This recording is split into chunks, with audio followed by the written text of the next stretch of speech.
Well, welcome everybody to the first stakeholder committee meeting. The DTA has been going through a long process here, and we're really happy to be seeing so many of you joining us today. So thanks for taking the time.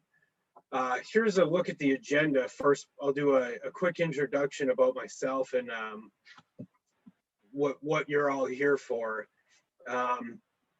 And then our team at Kinetics Transportation Group, CTG, the consultant we hired for the plan, will give a really great presentation about the process and the work they've done to date.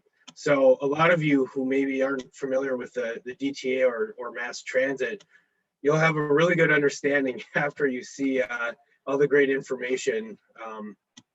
And then at the end, we have some final words to a community survey that has just gone live and what we would like you to do with that. And then the next steps as a part of this planning process.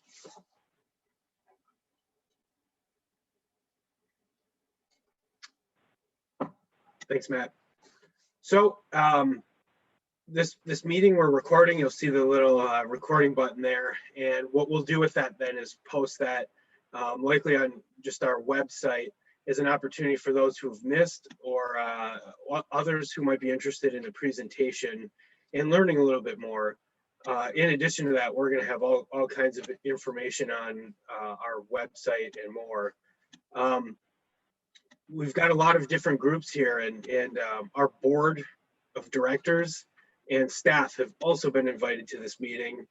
And I'm asking those folks not to participate in the surveying. The surveying I want to keep just to the stakeholders, in that those folks are here as observers. They're here to soak in the impressions and questions and feedback that you are asked to be giving today. With that, I'll talk about this slide right here. It's the Better DTA movement. We just announced this and have new web pages which get into a lot of detail about this. And so what is the Better DTA movement?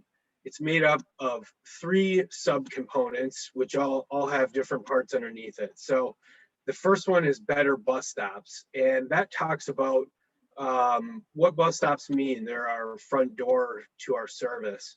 We're planning on over $2 million in upgrades and investments over the next several years. There's also an element called the Bus Stop Balancing Project, which as a part of a former plan, we'll be looking to consolidate some stops and try to make the service more efficient and to help us make those investments.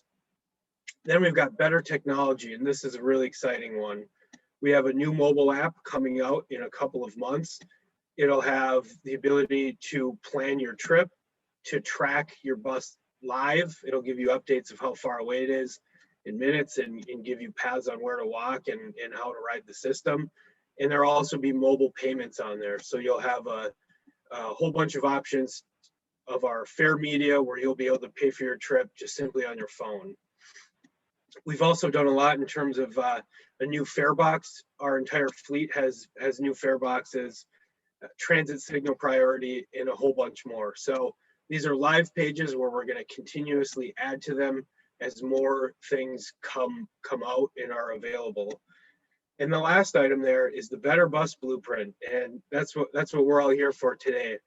And so that is what is called a comprehensive operations analysis, and it really focuses on fixed route operations, and it's separate. So don't think about our stride paratransit, and try not to think so much about technology and other passenger amenities, but think about where is the bus going, how late it's going, how frequently it comes. Think of those operational sort of elements. Next slide.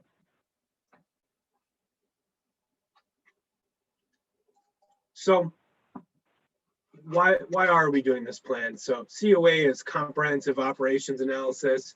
It's the nerdy planning term for it, technical, but what we're calling it is the Better Bus Blueprint. So you'll see that branding everywhere now.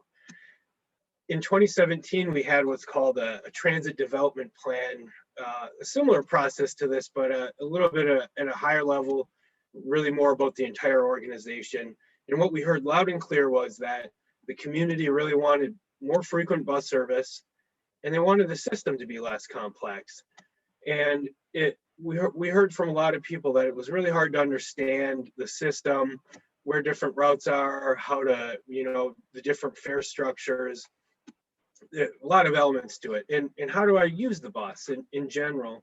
So with that, we want to, in order to make those improvements, we've got to do a more robust effort where we've really got to dive in deep and reconfigure things. And transit systems are very complex. So this is our effort, where we've hired CTG to help us put everything back together to better reflect what the community's needs are now. This is a cost neutral plan. We don't want to freak people out that thinking the motivating factor is because of a loss in fare revenue over the last few months. But we have received funds through the CARES Act and what's called the CRISA Act. We've received funds from Congress, thankfully, to replace those losses and keep us afloat through the pandemic. So really, we're putting things back at the same budget level as was before, but we're also going to be suggesting possible expansion scenarios if more funding becomes available. So really, we're looking at how to become attractive post-COVID, what are people's needs going to be, and how do we meet those needs? Next slide. And so the committee makeup, you'll see in the comments here, there's a whole lot of people, and they represent all these different organizations, elected officials, community organizations, underrepresented populations, a lot of our transportation and funding partners, the different cities. We try to do our best geographically, and we've got education facilities and such, and what we really look for is unique perspectives from you individuals who also wear many hats. You might be here representing a primary group, but I know a lot of you are involved in other organizations and do many other things and represent other groups. And so we really want you to hone in on that high level. As we go through the survey questions, please don't answer as your personal experience so much as the groups and populations that you're representing. And the goal here is really inclusiveness. And you'll notice that there's about 45 participants here. That easily could have been 100 or more, because Duluth has a lot of very interested and committed organizations and individuals that we would call stakeholders, and there's a lot of them. So in order to make this group more balanced and manageable in a committee format, we had to try to get a broad representation, and I feel like we've done a good job here. And later on, we'll be asking you to reach out to those who are not included and spread the word. So with that, I think that's my last slide, and I will hand it over to CTG. Oh, first off, with a question. So good, take it away, Matt. Okay, so hi. So I'm Matt Arenchuk with Kinetics Transportation Group, and me and my team, Adam Barnum, is going to present a little bit later. So we're going to walk you through most of the slides here today. This is the work that we have been doing. I mentioned before, and if you didn't hear, we want to do some live polling as we go through this, so that we're registering, as Chris was saying, not just your perspective, but what you're representing or your group's perspective.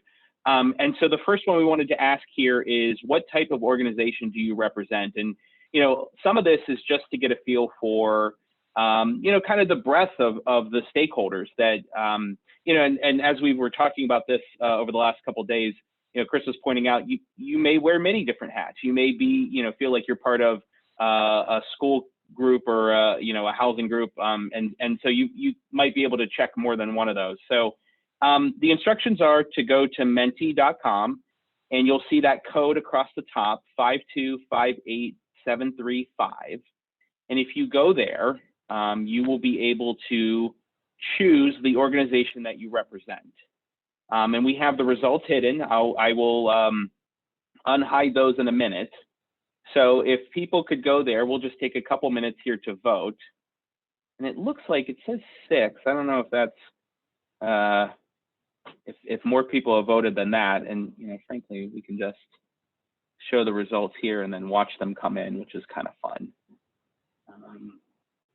So why don't everyone, you know, take a minute or two and we'll get a feel here for, you know, what people are voting for.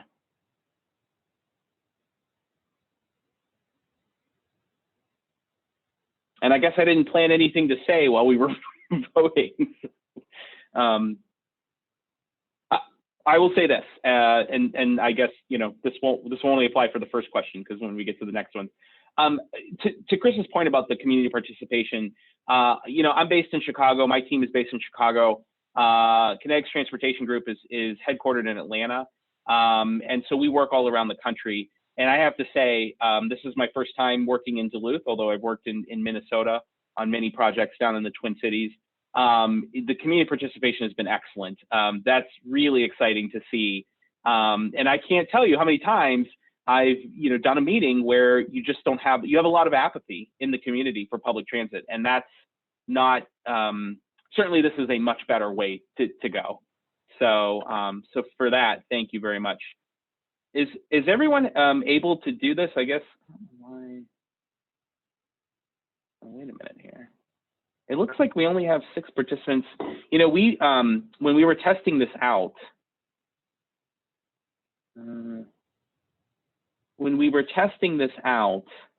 and hopefully you all will be able to see this, we thought that this was a little clunky here. So if I do it this way, there we go. Now we see 19 participants. So, you know, we've got this in the PowerPoint, and we're finding that the plugin for the PowerPoint is kind of a little wonky. So if we go to the Mentimeter website, you can actually kind of see it there. But I guess I don't understand if more people are voting, why that's not showing up.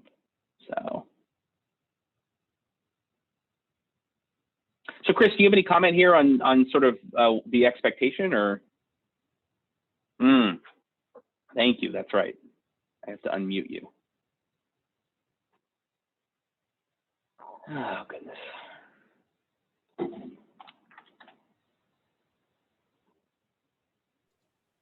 I'll just wave my arms frantically when I need an unmute. Yeah, perfect.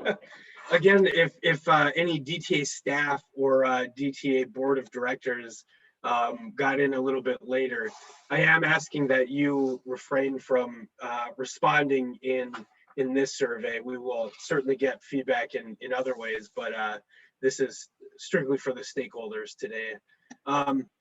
In a little bit of housekeeping too, as we go through the presentation, I saw somebody mention that some things are being blocked on their screen. So if you scroll your mouse up to the top of the screen, you should see a little green bar, and to the right of that, view options.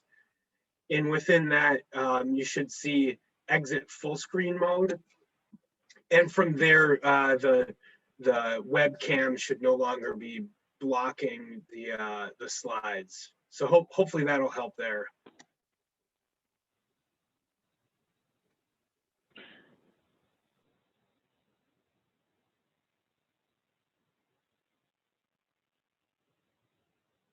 Okay.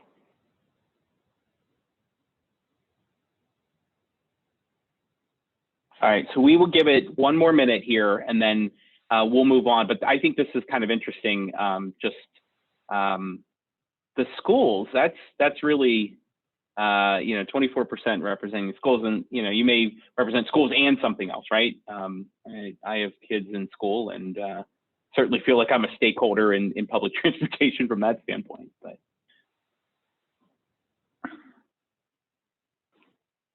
okay, so so we're going to move on. We're going to get into the bulk of our presentation here, but leave the Menti up in your browser, and that'll allow you to go to the next question when we advance it. So we will do that here in a few minutes.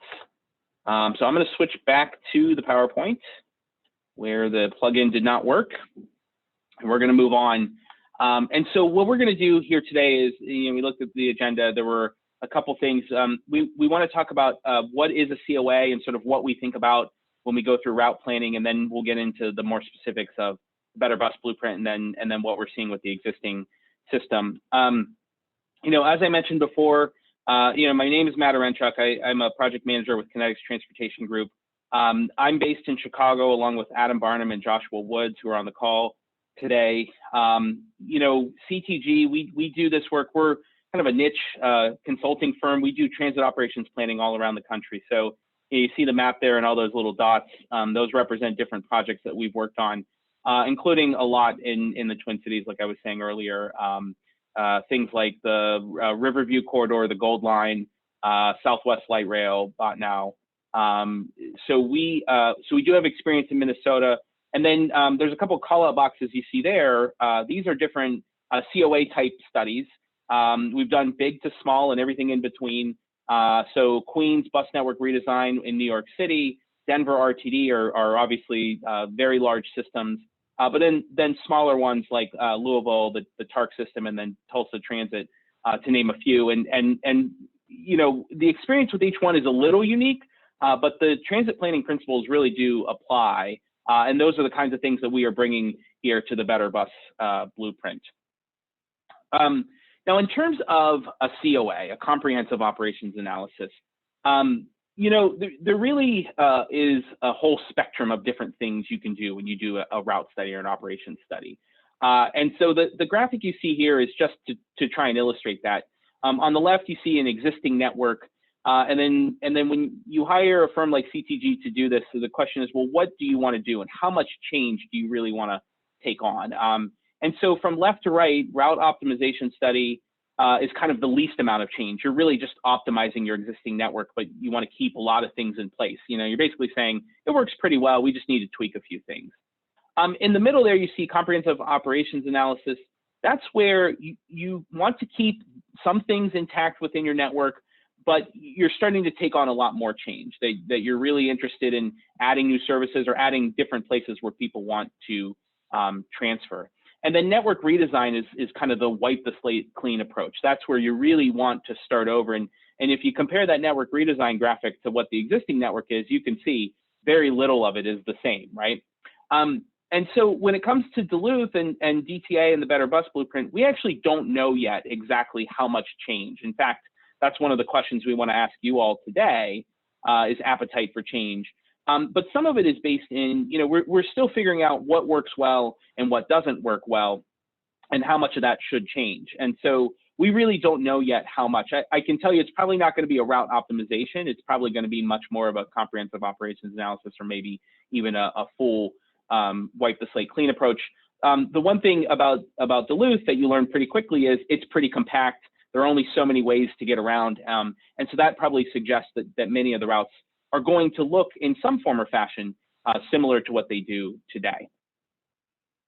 In terms of why people take transit, I think when we get into route planning, you gotta start with the basics. Transit is like all transportation. It's consumed to do something else. You know, there are a couple of people that I know in my life who like to ride buses around and just kind of see what's going on. But, you know, most people get on that bus because they're going to work. They're going to a doctor's appointment. They're going to see their grandkids. And so we start with that idea that we are really designing the system so that people can go and live their lives. The second point on this slide is that when people spend less time traveling, they have more time to do those things that they are doing with their lives. And so we really want to make sure that the network is as efficient as possible and can move as many people as possible to where they want to go. At the same time, number three, public transit is a public good. You really have to balance the needs of many people when you're planning out a network.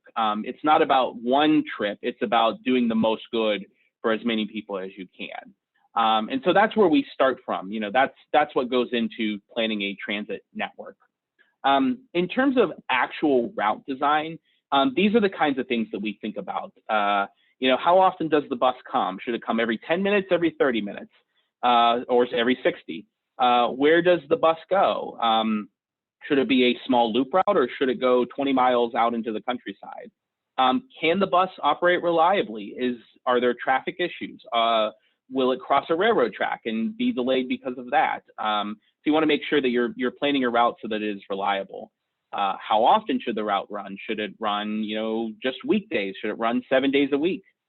Should it just be a daytime route? Should it run until 10 or 11 o'clock at night? And then how far do I have to walk to access the bus? Access is a really important point when it comes to route planning because, in order to actually get to where you're going, you have to access the bus. You have to get to the bus stop.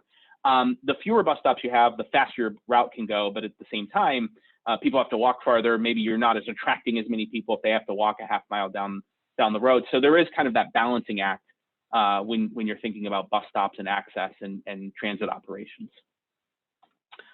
It is a trade-off. The 3 points you see here of the triangle are the different things that are in tension with one another.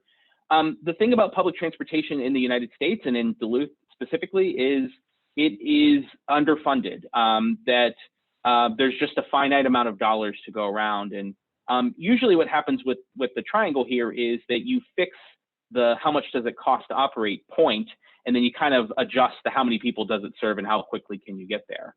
I will point out that if we had $100 million, we could design an amazing bus network for Duluth and for the Twin Ports, but and you could serve lots of people and you could get everyone there quickly, but we don't have $100 million. And so we do have to sort of think about those trade-offs as we go through our route planning study here. And then this is what the potential outcomes look like. Once you start thinking about trade-offs, once you start thinking about all those things that go into route design, you end up, putting routes on a map. What I think is interesting about this graphic is all three of those colors begin and end in the same point, but they take different ways to get there and they do different things. The green route is fast and direct. It starts at point A and it goes directly to point B. The blue route is as indirect as you could make it. It goes back into neighborhoods. It's much slower, but it's really serving people at their front door, giving you a lot of really good access to those neighborhoods. And then the gold is kind of in between those two, right? It's kind of a balanced approach where you're trying to make it direct, but you're also deviating to serve some people back in their neighborhoods. And this is the kind of thing that we go through, not only with individual routes, but then ultimately overall when we're designing that network. What are those outcomes and what do they look like? Last slide in this section is an example of a recommendation. This is something we did in Greenville, South Carolina a few years ago. So on the left, you see that was their existing network. This is just a little piece of their network, but there's 3 routes there. And then you can see on the right, this is what we recommended. And what we were really trying to do was untangle those routes, stick to our good planning principles, serve as many people as we can, as directly as we can. And what we ended up recommending was that new route there you see in teal. And so what that really was saying is, of course, this required, you have 3 routes on the left and you have 4 routes on the right. So it did require additional funds in order to do something like this. But, this is the kind of outcome that we're looking for with DTA, is to make recommendations like this that improve how and where people are going throughout the network. So I'm going to talk a little bit about the Better Bus Blueprint process. And we have a couple of Menti questions here, so I hope your browser is still up. We've been working on this for the last 3 or 4 months or so. So we're about a third of the way through the entire process. We have come up with this purpose here, and move this out of the way so I can read it. The Better Bus Blueprint. Better Bus Blueprint is about improving route planning to efficiently and effectively move people through the Twin Ports.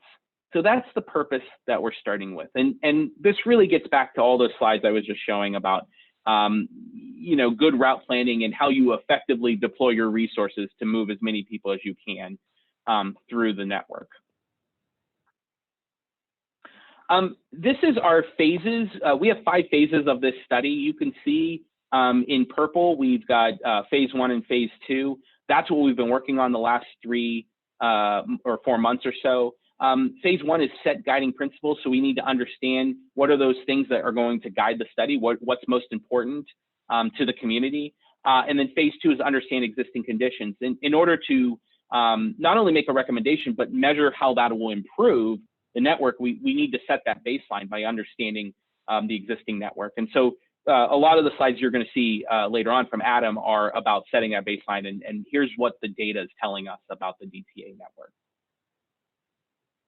So we are now at Menti question number 2, and I'm going to go back over into the browser because it'll be easier, and Chris is waving me down. Let me see here. I think I have to, there we go.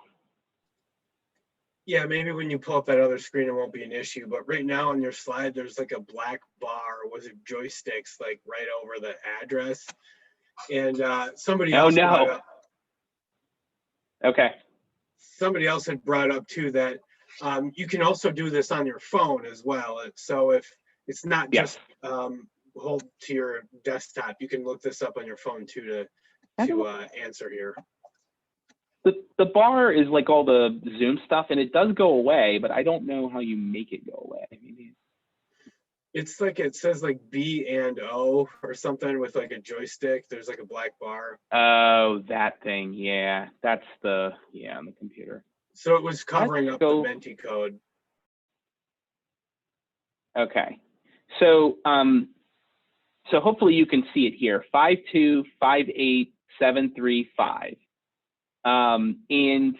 This is a word cloud type question. We're asking you to type in your current perception of DTA services. And I guess I should say, one of the things we've spent time on as we've been developing guiding principles is strengths and weaknesses. We worked with a smaller group called the TAG, the Technical Advisory Group. It's primarily DTA staff and a few others. And that group went through a SWOT process of strengths, weaknesses, opportunities, threats. And so we have some ideas on strengths and weaknesses, but we really want to know what you all think. And this question is a little broad. I mean, I think you could write good, bad, everything in between. So if you could take some time to do that. Chris is waving at me again.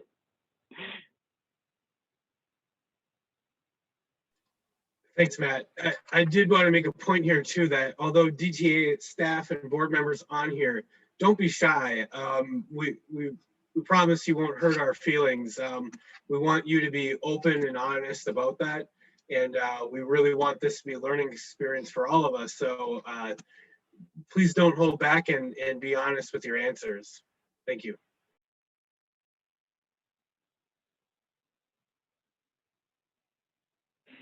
So we'll give it a few minutes here and then we'll show some answers.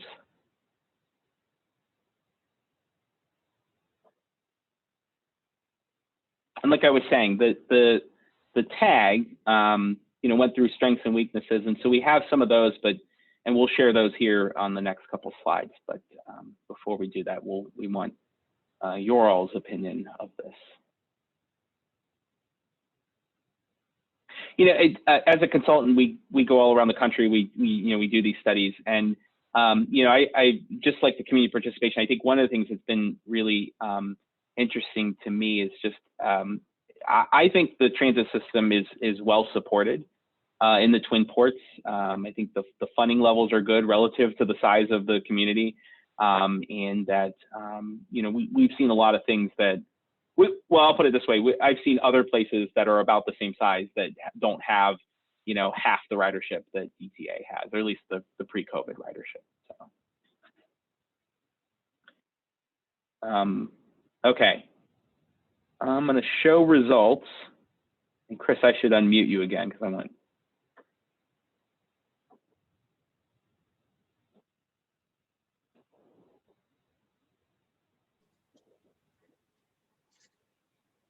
So, and as more people participate, we'll get that fun word cloud. And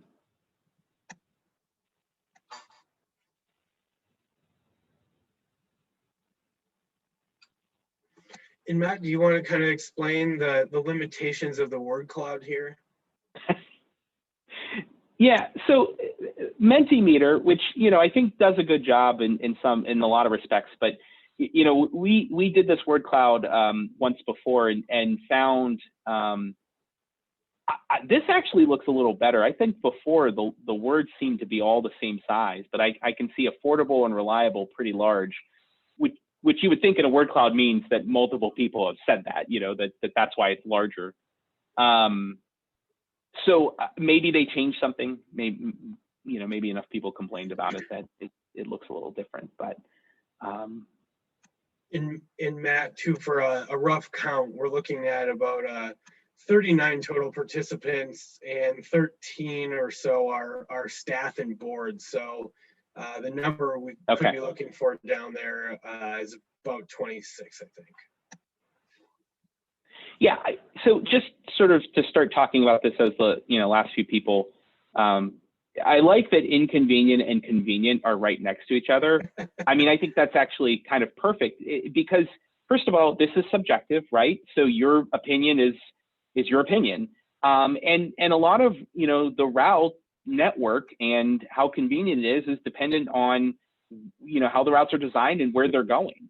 If you take classes at UMD and that bus comes by at 9:05 every morning and you're there in 10 minutes, yeah, it's great. And if you're trying to get to Superior at 8 p.m. On a Wednesday night, it might be really inconvenient. So, it is sort of dependent on origins and destinations and, the existing design of the network. And you'll notice we've muted everybody for the time being, and hopefully we'll have enough time at the end for a little bit of Q&A and some more discussion. But in case we don't make it there, we really want to hone in on the materials here that you can soak in, and there will be other avenues for involvement as well. But if there's something you wrote in here and want to go a little bit more deep, feel free to go into the chat box and explain maybe. I see one that's labeled unmoving. Now you don't have to explain yourself, but if you'd like to add a little bit of context to your response or why you answered a certain way, feel free.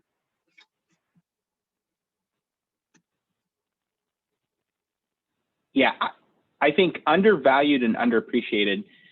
Yeah, like I said, going and seeing other systems and then seeing, kind of how many people use DTA and how well supported it is. I do tend to agree with that the service is pretty good relative to the 150,000 or so folks that live in the Twin Ports. Okay, I'm going to switch back over to the presentation, and we're going to move on to identified strengths. Okay. As I was saying, the tag had gone through a strengths and weaknesses exercise, and we wanted to show, what the tag came up with. And, it's sort of interesting to then compare to, what was in that word cloud, what you all answered. So, in terms of strengths, drivers and customer service and community trust 1 and 2, I think all those kind of go together, that DTA is visible, that the thinking is that people do trust the service. They understand what it is and what it's trying to do. Higher than typical densities, yeah, I can definitely echo that, particularly like the core is pretty good, for the size of region that Twin Ports is. On-time performance and reliable, yes, that makes some sense. We have some data on that we'll talk about a little bit later. Coverage area. So one of the things we did see is that DTA does go to pretty much every place that it needs to go within the Twin Ports area. Interline routes, few transfers. So interline is a industry term. It means where one route ends and then it turns into another route. So you ride, you're riding on Route 4, it gets to the end of the line and then it turns into Route 6. And what that means is that if you're going to Route 6, you don't have to get off the bus. So that helps for transfers. And then bicycle accommodations. So those were the strengths. And then weaknesses, and I have to say some of these are kind of two sides of the same coin. Difficult network to understand. So, you look at the map and you realize it pretty much goes to where it needs to go and it hits all these big activity centers, but there are a lot of patterns. Sometimes the routes end early. Sometimes the frequency, how often it comes, that interval is inconsistent. It's 7 minutes, then it's 12 minutes, then it's 19 minutes or something like that. Low service levels in Superior, yes, we understand that. We're going to talk about that with our existing conditions. Pulse system. So this is kind of what I mean about two sides of the same coin. All routes going downtown and having kind of a timed connection there, that's really efficient. That's helpful. But you know, people do want that one-seat ride, and so there's a little bit of a tension there between those two. Too many bus stops slow, kind of same deal with reliability. You know, if you have a lot of bus stops, that's great for access, like I was saying before, but it can slow the bus down or make it unreliable if you're stopping every 400 feet to let someone off. So you do kind of have a little bit of a tension there in terms of those. And then passenger behavior, you know, it is public transportation. You're going to get lots of people throughout the community, and some of them can misbehave on the bus.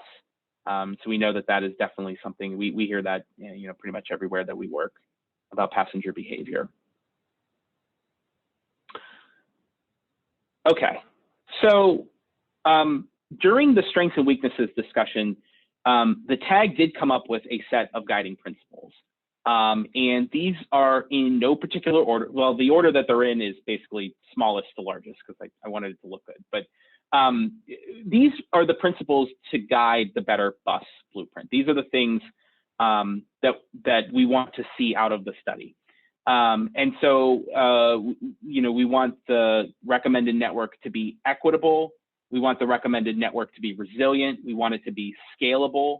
You know, certainly going through COVID in the last year or so, you can see sometimes it's hard to reduce service on a route or side of town because it's not scalable because of some of the way things are scheduled or designed. And so scalability is something that is helpful. And that sort of works both ways, whether you're shrinking the system because of something like a pandemic, a once in a century pandemic, or maybe because you see an increase in ridership and you want to scale it up, you want to increase the service. You want to deploy those resources efficiently, particularly because funding is finite. You want to expand access to opportunity across the region. Improve the passenger experience, provide a community-inspired solution. I think that's really important. You know, that we're going to come up with a draft recommended network and then a final recommended network, but we need to make sure that everyone's on board. And you know, sometimes when you come up with that recommendation, it's not everyone's going to be happy. I mean, you may make a decision that you think is best for the community at large that certain individuals may be, you know, upset about. But we do want to make sure that the broad majority of people are improving or having an improved trip with the redesigned network. And then attractive to the greatest number of Twin Ports residents. So we want to make the DTA network, the new network, as appealing as possible. So we are going to go on to one more Menti question, and then I'm going to turn it over to Adam to talk about existing conditions in our baseline assessment. So this question, I think the DTA as an organization should focus on. So I think this is somewhat related to the guiding principles. It's basically saying, you know, what do you want to see? But it's not so much what do you want to see out of the Better Bus Blueprint, but what do you want to see out of the entire study? Or I'm sorry, out of the entire organization. And so we've got some choices here. Interestingly, this is also on the community survey. So if you went to take that survey, or if you are talking about that survey to someone, I think we wanted to see what you all thought about that. So let me flip over here. We have 11 people. So we'll give you guys some time to answer that question. I should say this is a ranking question. So you have to rank these 1 through 8. I actually don't know if you use a drop-down menu for this or if you can move the choices up and down. I don't know how it's set up. We'll take a minute here.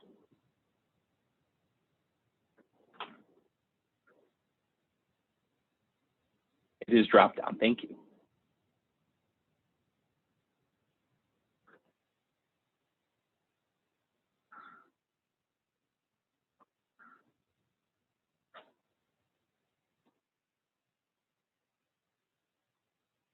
I will.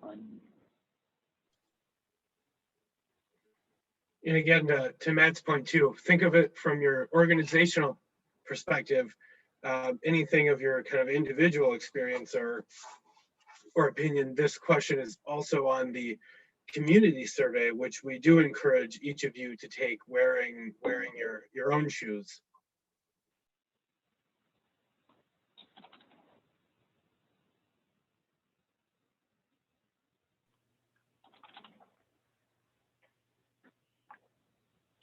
Okay, so I'm going to unhide this, and then because you're ranking these, you know, it does sort of, you know, assign points and orders them, you know, based on that rank.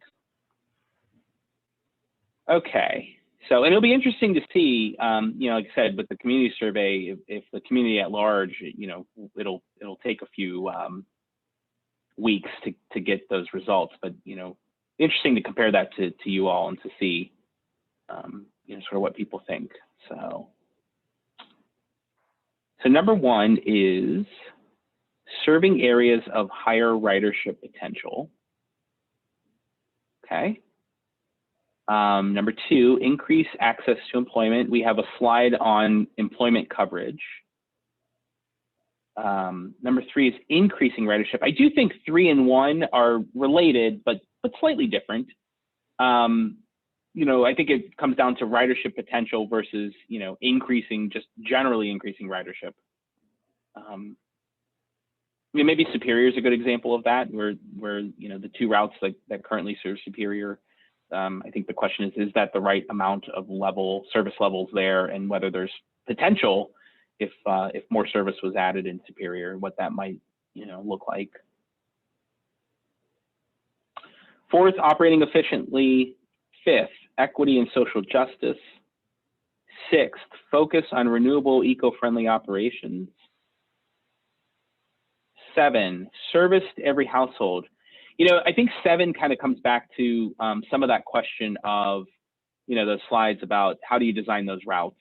You know, do you go back into certain neighborhoods, or do you ask people to walk out to the main? So I would say service to every household and then operating efficiently are probably a little bit at odds with one another. And then 8th, meet performance measures to receive additional funding. Okay, so let's give it 60 more seconds here. If anyone else wants to participate.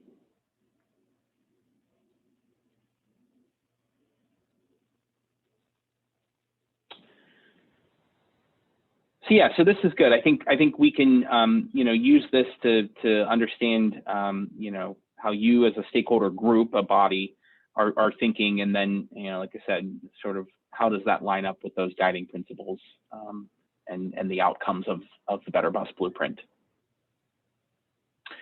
So on that note, I am going to turn it over to Adam, and I'm going to go back here to existing conditions. And Adam, I just want to make sure, are you able to? Yeah, can you hear me all right? Yeah. Good.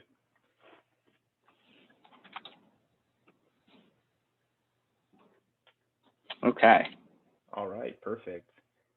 So yeah, I guess to start as just an introduction in general is when we do any types of studies like these, you know, we spend a lot of time and we carefully look at a variety of amount of data. We're looking at demographic information, we're looking at employment information, and we're cross-referencing that a lot with a lot of the transit data that the DTA would provide us, and kind of using that to paint a whole picture of the region and, you know, areas even outside of that region slightly that, you know, we're looking to identify.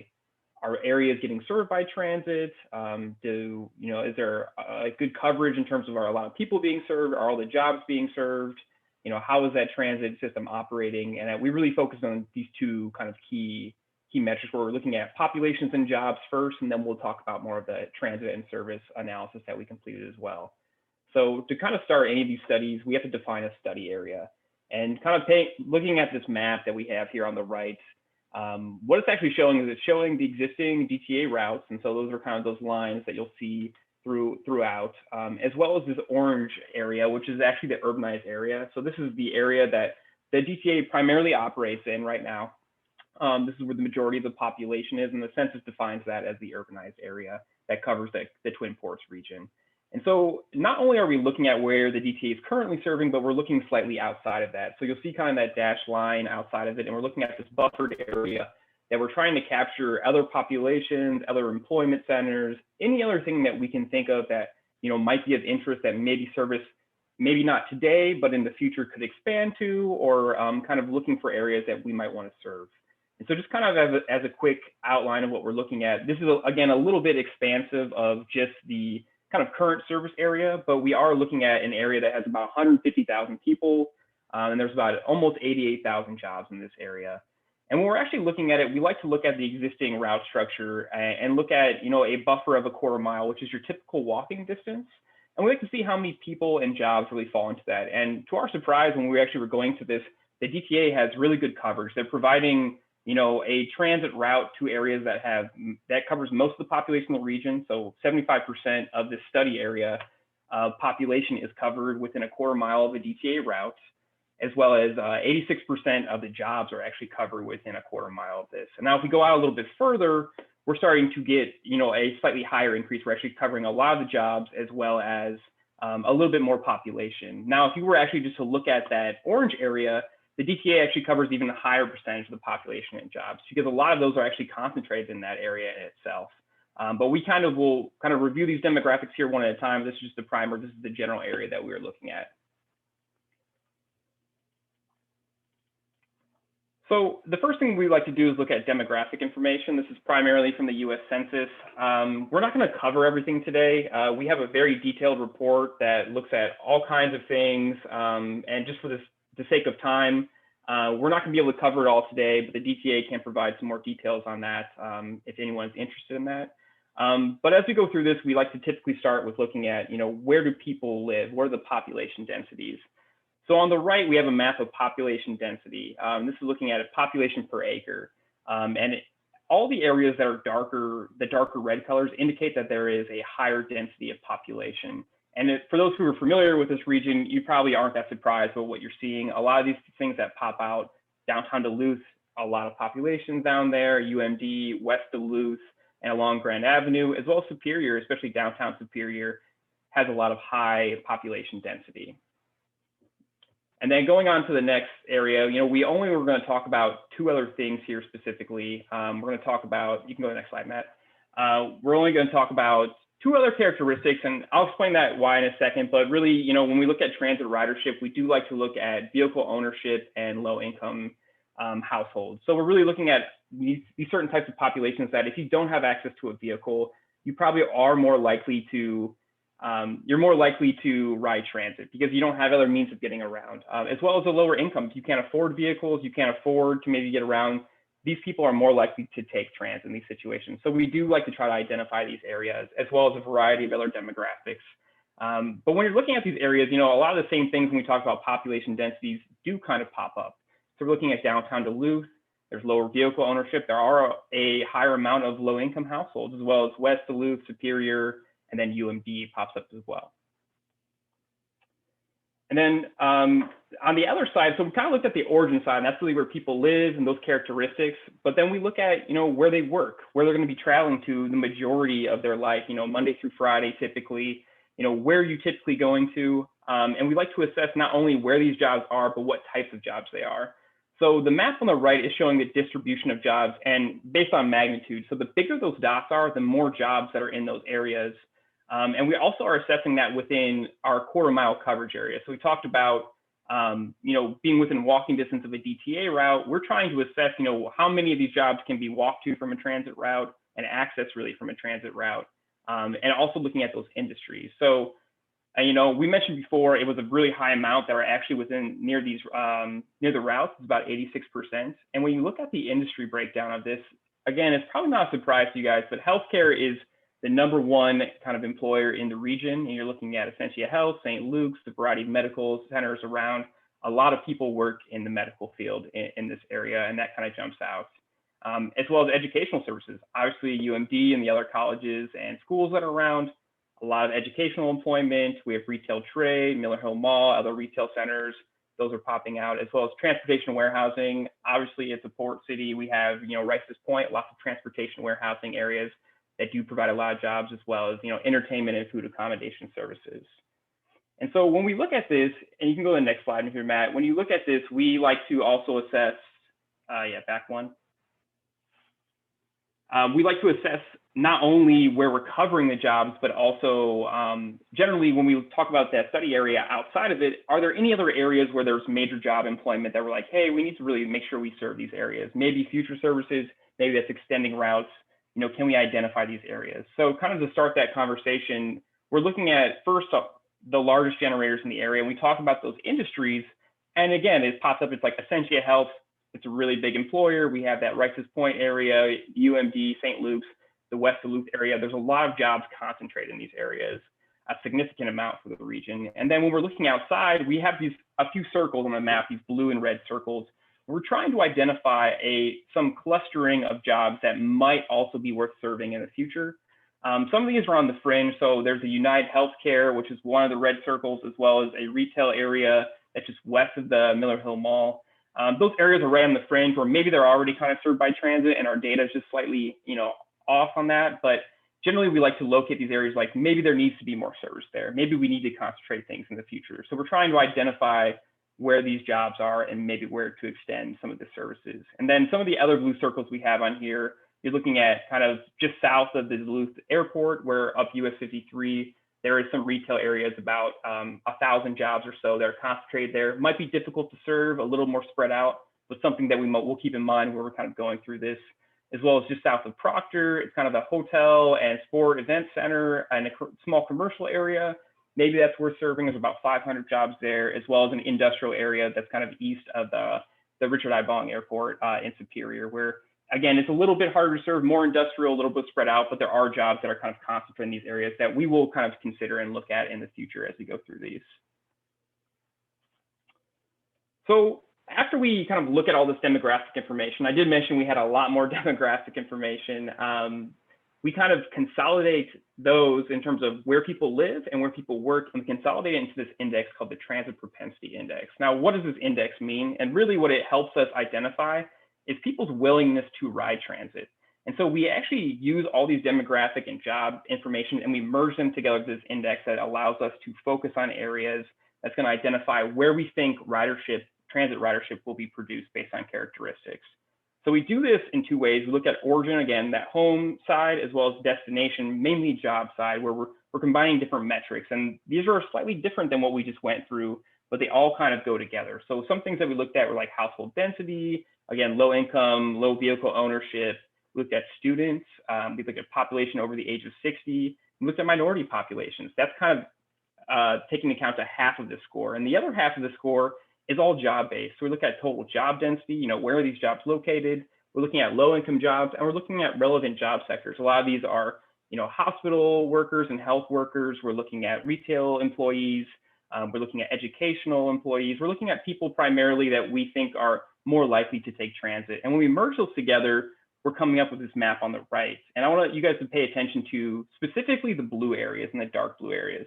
So we're actually talking about when there's a high propensity, which is a dark blue area, that means that people are more likely to ride transit in that area based on our characteristics that we've assessed. So this helps us hone in on a lot of these kind of areas where we're looking at downtown Superior, we're looking at West Duluth, there's Lincoln Park, there's the Miller Hill Mall downtown, UMD, even some up in Lakeside. So we're trying to kind of merge these things together to identify, where these areas are.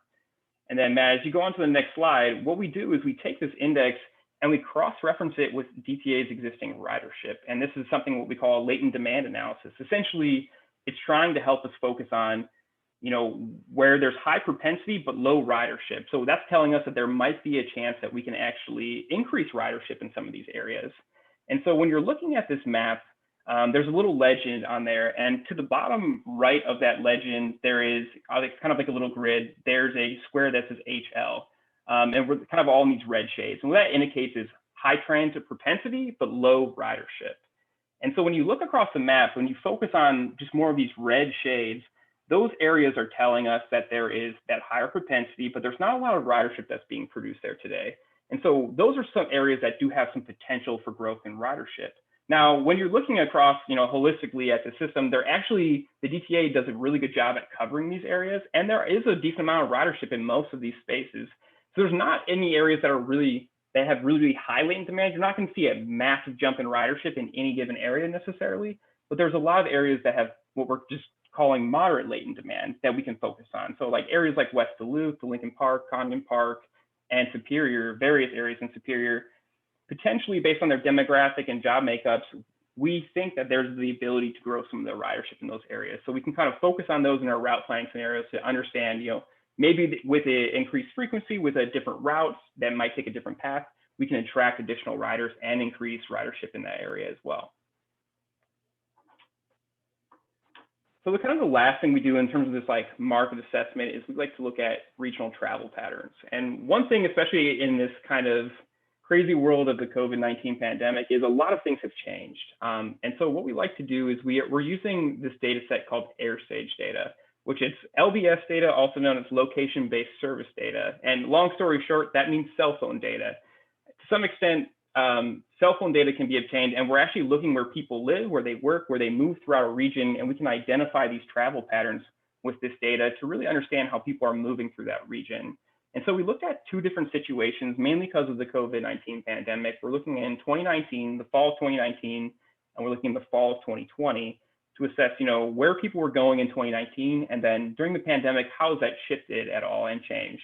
And so we really can focus on the map here, and you can go back real quick, Matt, to the clear one, but we can focus on the map. And what I want to show is these red arrows that you're seeing. These are the highest magnitudes of trips, and I actually just highlighted the top 10 travel patterns across certain regions. And there's a lot more detail to this. We've defined these regions, we've gone through these things, but generally, we're focusing on these major travel patterns. And so you'll see there's some areas to downtown Duluth to Miller Hill Mall, UMD to Miller Hill Mall, and then Superior to kind of our South Superior area, which is generally to the Walmart area. We're seeing a lot of movement happening there. Then you're also seeing these orange arrows that are looking at Superior to kind of the east end of Superior. You're looking at West Duluth to downtown, West Duluth to Miller Hill Mall, even in that Morgan Park Gary area, all the way up to downtown Duluth. You're kind of seeing this mix of travel patterns that are happening. And as we go into 2020, we want to show the impact of what COVID has done. And as you'll see, a lot of those arrows have changed. So this is, and yeah, I see, can you clarify how you collected this data? This is actually from a company that provides this data. They actually go through and they provide it through cell phone tower data. So it's, it's monitoring people who use certain apps. A lot of times when everyone hits those user agreements, this data is actually tracking people in their phone based on their location. And so a lot of people, basically, if you have a smartphone, more or less, you're going to have some type of data that's going to be uploaded to this system. So it doesn't cover necessarily everybody, but it covers a very large statistically valid portion of people in the region. And then as you look at this 2020 data, it gets it changes quite a bit. And so you'll see all those red arrows kind of dropped off. And we're looking more on these a little bit lower magnitude areas, but you're seeing kind of this shift. A lot of these things are actually going towards the Miller Hill Mall. They're going towards these retail centers. They're still superior to that South Superior, which we do think is more of a Walmart-based retail trip that's happening a lot. But you're seeing a lot of people shifting their patterns as they're not going and commuting to work every day. They're potentially, going to more essential places. They're going to grocery stores, retail centers, doing things that they probably are not just typically doing in 2019 quite as often. And I would also add, the people that are going to work are working in those retail places, right? Correct. You're working at the Walmart or the Target or whatever, selling the toilet paper to people. That's correct. And so just to sum it all up, and generally when we're looking at this, there was a 30% reduction in travel in the region when we were looking between 2019 and 2020. So there's a lot less trips that are actually happening in there. And because of that, when we actually look at route planning and look at some of these studies, we do think that in 2021 and beyond, as things kind of go back to normal, we have a vaccine, we have people taking that, we have people kind of slowly returning to work a little bit. Some travel patterns may have changed. You may not be going to work every day anymore. All things, we don't know quite what the future holds for us, but we do think that travel patterns will return closer to that 2019 level than the 2020 level. And so we can use a lot of that 2019 data in the future to help us indicate or help us determine maybe where some of these routes should go or where major travel patterns are actually happening in that region. And so that kind of wraps up this first demographic takeaway section. And we kind of just can reiterate some of these points pretty quickly. In terms of what the DTA, they do a really good job at covering the population and the jobs in the region. It's actually very high compared to a lot of other places we worked at. And they're doing a great job at actually providing that service. And we look at transit propensity, a lot of these areas that have a high willingness to ride transit are in focused areas. We're looking at downtown Duluth, UMD, West Duluth, the Miller Hill Mall, and downtown Superior. And then we use that, we look at, there is limited latent demand, but there is some latent demand to be out there. So there actually is opportunity to grow ridership and maybe not see a massive jump in ridership, but there are areas that, maybe with better service or a different route might be able to produce more ridership. And specifically West Duluth, Lincoln Park, the Rices Point area, Cogden Park, and the areas of Superior and Proctor. And then as I just mentioned, we saw that reduction of travel kind of in 2020, and we're really just trying to focus on travel patterns in 2019 to help us with route planning, but we do want to keep in mind, what has been happening in 2020, how is that going to impact things in the future? And so we're going to keep all those things in mind in terms of looking at major travel patterns between some of these major activity areas and use that to our best knowledge to actually help, produce an improved network in the future. So after we kind of do the demographic assessment, we're going to really specifically now focus on what the DTA provides and kind of do our little high-level assessment of those types of services. And so as we get into that, Matt, you can continue here. We like to start with just kind of summarizing, what we see with the system, and specifically, we can talk about the level of routes. And so we like to break these things down by weekday, Saturday, and Sunday. Services change, between Monday and Friday, and then Saturday and Sunday. And so it's always important to kind of analyze these things. In terms of routes on the weekday, you have the most routes. You have 33 different routes that are occurring. On Saturday, you have about half of those, and on Sunday, even a more reduction. And in service spans, we'll talk about more of this in the upcoming slides. But generally, weekday, you're running between 4:30 and 1 at the most, and Saturday, it's a little bit different with 6:30 to 1, and Sunday, there's a greater reduction where you're only operating between 7 and 11. Ridership kind of follows a similar trend in terms of the amount of routes that are provided. So when you have more routes, more service, there's higher ridership. We have about 10,000 daily riders in the DTA system. On Saturday, you have about half the routes, you have about half the ridership, and on Sunday, another reduction of ridership as well. And then we like to discuss things when we're going to be talking in the next couple of slides. We're going to be focusing on a few things. We're going to talk a lot about the weekday service. We'll also touch on the weekend, but I want to pay attention to the weekday service, and primarily because there's a lot going on during the weekday. So we've kind of classified the services into different types. There's local service, which primarily means you're making, it's a standard bus route, you're making every stop, and you're typically just, it's your typical fixed route system. Then what we kind of classified as select period service. And these are kind of services that might operate only in the AM or the PM or maybe even the night. These are very kind of siloed. They might operate for 3 or 4 hours a day and specifically focus on certain groups and provide certain trips to certain areas, as well as a limited or express type service. So an express service would be, there's a few of these in the system. There's one from Proctor, there's one from Superior. You're going to be taking, a service where you might be a couple stops, and then you're going to basically express into a destination. So you're going to skip all the other stops and go there, as well as a limited stop where you might actually be just skipping a few stops across the way. And what we're seeing in the weekday is a lot of layering of these services, and those actually help improve frequencies. And we'll talk about that next year as well. So as we go into these things, this is kind of a key chart that we like to show. So we look at frequency in 2 ways. The first one is basically what we call a frequency chart, and that's what you're seeing here. And what we're looking at is this grid of looking at every single route, and it shows the span of service. So if you look across the top, there'll be the different hours across the day, as well as the colors denoting, what type of frequency is provided. So green is 60-minute service, blue is 30-minute service, and there are a couple 20-minute services. That's really just in the hour band, but generally you're looking at 30 and 60-minute frequencies across the system. Now, a lot of the corridors get higher frequency than that right now, and that's because they layer on top of each other. You're operating on the East-West Main Line or along Grand Avenue. You're seeing multiple routes serve that. So when you add multiple 30-minute routes on top of each other, all of a sudden you might get, a frequency that might be, let's say, 10 minutes or 5 minutes even, things like that to consider. But what I want to focus on is kind of how, you go back 1 second, Matt, on how these things kind of branch apart. So when we look at it, you kind of see these select services. You'll see a couple gaps in the middle where there's not service provided. And that's because those are only operating in, certain peak periods. And the other thing I wanted to pay attention to is that this doesn't happen as much in the AM, but in the PM, you're seeing about 6 p.m., a lot of service stops. But then some services go to 7, some go to 8, some go to 9, and some even go all the way to 1 a.m. And this is pretty inconsistent. And we look at that, it might actually be, that's something to do with rider comprehension. When these services stop and begin at different times, it's a little bit harder for a person to understand, when they can get home or how they can travel through the region. And we can move on to the Saturday and Sunday. We did the same exercise with these frequencies where now all of a sudden you're operating a lot of 60-minute service. Again, there is some layering of the services where you're getting better frequencies, but generally, you're seeing kind of the same things. You're not seeing the peak period services, but you're seeing kind of at the fringes, routes are starting and ending at different times. And this kind of does lead to some inconsistency and make it a little bit more complicated for people to generally understand.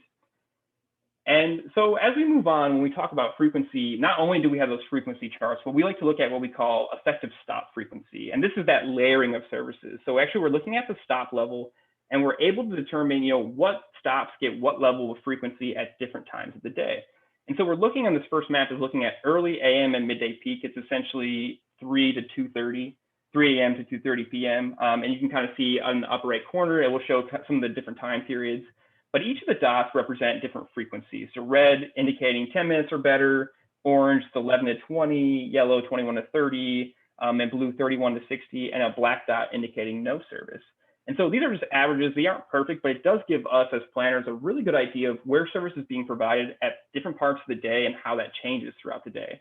So you'll see in the early time period, we have a lot of this likely 60-minute service that's kind of happening, throughout the region. And then you're starting to see on that east-west main line, some services come online, some higher frequencies, mainly between Lincoln Park and downtown.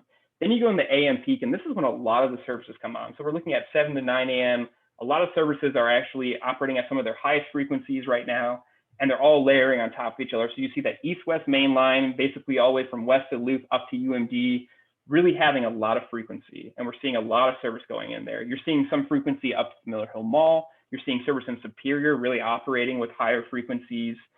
So this is really when a lot of that is happening. And then you see in the midday, when we talk about that frequency chart, a lot of that stuff drops off. So you're seeing kind of that gap in the middle where we still have the east-west main line pretty much still operating at a really high level. You're seeing a lot of service up to the Miller Hill Mall. But then in Superior and the fringe areas, you're seeing a lot of that service drop off. You're not seeing quite as much frequency. And then as we go to PM peak, and we'll talk about kind of the next 3, PM peak, evening and night, this is kind of the rest of the day as we go through. PM peak is very similar, AM peak, a lot more frequency, east-west main line, you're seeing some more service happen. Then the evening, this is really 6 PM to 10 PM, you're seeing that drop off again. We said after 6 PM, those things tend to drop off. Well, Superior service tends to drop off. You're seeing a lot of the other areas where have very limited service, 60-minute or worse in a lot of these corridors, where we know that if you're not really operating the east-west main line, it might be kind of difficult to get to other areas in the system. And then at night, the far right map here, you really see all of that kind of drop off. After 10 PM, there is a little bit of service left in the system, but the majority areas either have no service or very, very limited service. So we also looked at on-time performance, and we did see in the word cloud a lot of things coming up. People said, oh, good on-time performance, and that's really what we saw. So we took a sample of data and analyzed all the routes in the system, and we saw that about 82% of every route on every trip in this two-week period that we looked at was considered on time, which is actually really good. We worked in a lot of other, we worked for a lot of other transit agencies that, they have 50, 60% on-time performance. And ultimately, the DTA is doing a really good job at providing this and scheduling their services. When we did look at a little bit further, there are a few routes that tend to have a few more late trips. Those typically are serving Superior. You're crossing the bridge, you're involved in more, there's more traffic, there's more conditions, you're kind of weaving through a few different neighborhoods. That might cause some delays. There are sometimes more wheelchair trips that can cause late trips. We did kind of notice that on some of the Superior services, as well as select period and express routes that we mentioned. There's a lot less of those trips occurring, so there's a lot less data for us to analyze with that, but some of those kind of select services did kind of have a few more late trips or early trips that we're seeing, but generally on-time performance is very good in the system. So this is an interesting chart that we like to put together, and really what this chart is looking at is it's looking at productivity, and it's looking at boardings compared to the number of trips that are provided by hour day. So this is weekday, and if you look at the chart, the blue kind of bars are looking at boardings by hour. So you see at the bottom, it's 4 AM all the way to 12 AM. This is the ridership that's happening throughout the system. And the green line is indicating the number of trips that are provided by the DTA for that given hour. And so what this actually tells us is, when the DTA puts out service, is ridership responding to that? Are we seeing, oh, they have this many trips? Are people taking service at that time? Or is there a miscalculation that's occurring there where maybe not enough services provided or too much services provided and not really working? And when you look at this, it's actually very good. We're seeing, ridership really responds to the number of trips that are out there, which is a great thing to have. Is as more trips go out, more people feel confident they're taking that service, and it responds to that. Now, one little hiccup that you see is between about 1 p.m. and 3 p.m., you're seeing ridership kind of rise above that green line. And so when we look at that little rise, it's a little weird. What we actually think is occurring is because the DTA does operate peak and off-peak fares, that some people at about between 1:30 and 2:30, when the peak fare kind of starts, more people are trying to ride to get ahead of that fare. And so that's kind of jumping there. That's just our assumption right now, but that's kind of what we're seeing. But generally, as more services put out in the system, you're getting a lot more ridership. And then obviously after that 6 p.m., when we mentioned a lot of that service drops off, you're really seeing that decline in ridership across the system. So looking at ridership, we look at ridership in a few different ways. And the first way is kind of this map on the right is we just look at stop level ridership. We're looking at, where does ridership occur? And we're really looking at those areas that have these dark blue dots. So the blue dots really indicate the higher ridership areas. Now, this can be kind of confusing. You're like probably looking at this and you're like, I don't really understand, where all this is. It's kind of hard to see everything. Everything's layered on top of each other. And we feel the same way about that. And so what we like to do is something called a ridership hotspot. And it's essentially what we do is we take a grid and we throw it on top of the entire system and we put all those dots into those grids and we like to kind of rank them into high, and medium ridership areas. So these are the highest ridership areas in the system. And looking at this map, we've highlighted a few areas, but you really focus on where these are. And you'll notice that, they're in, on the East-West Main Line, we're down in West Duluth, we're in downtown, we're up in UMD, Miller Hill Mall, and Superior. This is where we're seeing, and downtown Superior, this is where we're seeing a lot of this occur. And one thing that's interesting is that over 80% of the weekday ridership occurs in these squares right here during the weekday. So that's 80% of all ridership is actually occurring in these squares that you see.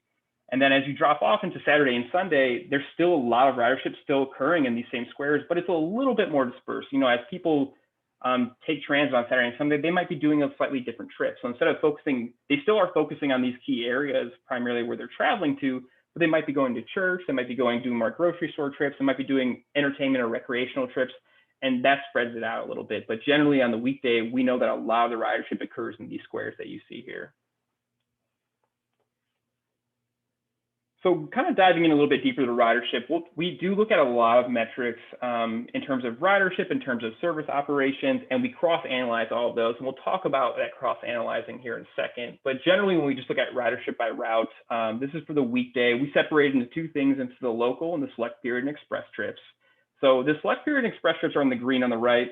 There's a lot less trips that are happening and a lot less ridership. We said the more trips that are provided in this region, typically a lot more people will take those services. And so that's why those are lower. But what I want to point your attention to is on the left side, the local service in blue, you'll see kind of about 10 routes that are up on the left side that produce a large majority of that service. And then after that, they tend to kind of drop off a little bit. And so what you're seeing is those routes tend to be operating on the East-West Main Line. They have higher frequency. They're serving these dense job and population areas. They're going to UMD. They're going to Miller Hill Mall. They are touching Superior. These are the workhorses of the system. And those are routes that we are very adept at identifying and understanding that those probably are going to be a lot where people are traveling. We know that those might stay roughly the same in these systems or connect other centers together. But those are routes that really produce the ridership. When the other routes in the system tend to be ones that are less direct, that may not serve these major activity centers. They might be something kind of winding through neighborhoods as a coverage route or what we call a coverage route. So these are types of things, or have lower frequencies as well. These are types of things that we like to identify, but we do know there is a base of routes that produces a large amount of the ridership in the system. So I mentioned we look at a lot of different metrics and what we call key performance indicators or KPIs. And we've listed some of them here on kind of the second bullet down here. We look at like average boardings, riders per revenue hour, riders per trip, revenue per revenue hour, cost per rider. We combine these metrics and we put them into kind of another index. And I know we keep talking about indexes and they're like, okay, where are you guys getting at? And we're like, this is actually interesting is that we look at ridership and these metrics and we're able to look at, which routes are most productive and least productive in the system. It tells us a lot about, what's currently going on and how we can kind of use this information to help us plan a better network. And so looking at it, the green routes we've highlighted are the top 5 productive routes and the red routes are the bottom 5 least productive routes really in this system. And so what you're seeing in the top 5 routes is these routes tend to be a little bit higher frequency.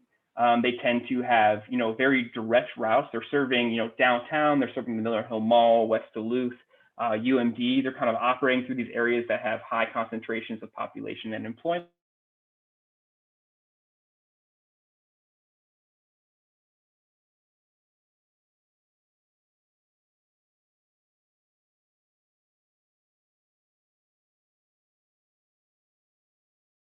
Meanders down kind of through West Duluth. Some of these routes, they're less direct, and they're what we call typically coverage routes. They're less frequent services. They're kind of meandering off main corridors. They may not necessarily hit where everyone wants to go. These can be important in terms of they might be collecting people and bringing them to places, but they're not services that are really in a ton of high demand because they aren't serving everything along that route that people want to go. So they have smaller markets that they're serving, especially with less frequencies. People may not find them as convenient to take. And so when identifying these, we're looking at very direct services versus, indirect services and how that actually is being productive or unproductive in this situation.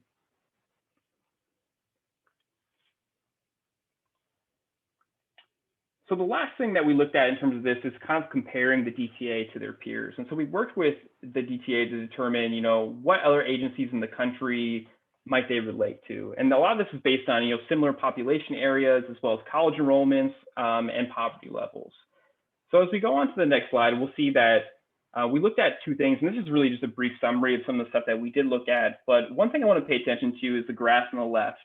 And so the red line that you see is actually the DTA versus the other peer agencies that we looked at. And this is passenger trips per capita. So this means the level, this is ridership based on the size of, the service population. So how many people live in the area versus how much ridership is produced. And the DTA outperforms everybody. This means that more people are willing to ride. There's more service in there. People are taking it. And compared to their peers, they excel at this. They do much better than a lot of their other peers in this situation. Now, when we take a step back a little bit and we look at the graph on the right, we're looking more at ridership and we're looking at revenue hours. So this is the amount of service that's actually provided in the system. And let's start looking at the blue lines to start. So the solid blue line is the DTA ridership. And this is actually a change over the past 5 years. As we're looking at this, ridership has been on the decline for DTA. But if you look at the dashed line, that's the national ridership trend.